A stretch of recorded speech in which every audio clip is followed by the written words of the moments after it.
ಎಲ್ರಿಗೂ ನಮಸ್ಕಾರ. ಈ ದಿನ ನಮ್ಮ ನಾಟಿ ಸೊಗಡು ಚಾನಲ್ನಲ್ಲಿ ಮಶ್ರೂಮ್ ಪಲಾವ್ ಮಾಡೋದು ಹೇಗೆ ಅಂತ ತೋರಿಸ್ಕೊಡ್ತಾ ಇದ್ದೀವಿ.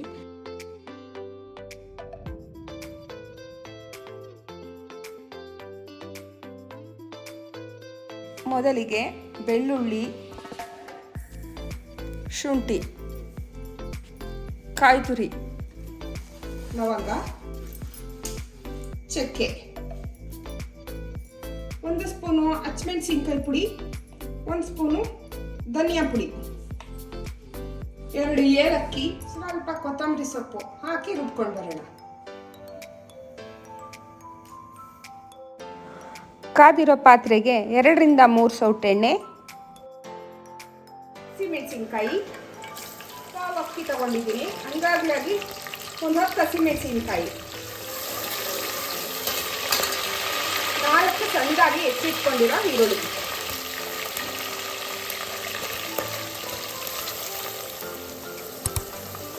ಸ್ವಲ್ಪ ಅವರೆಕಾಳು,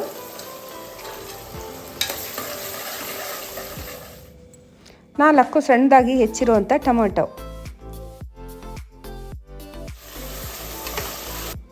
ಸ್ವಲ್ಪ ಮೆಂತ್ಯ ಸೊಪ್ಪು,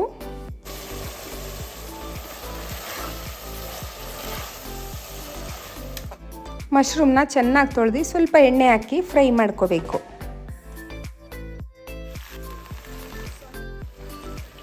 ರುಬ್ಬಿರುವಂಥ ಮಿಶ್ರಣವನ್ನು ಇದಕ್ಕೆ ಹಾಕಿ ಚೆನ್ನಾಗಿ ತಿನ್ನಿಸ್ಬೇಕು.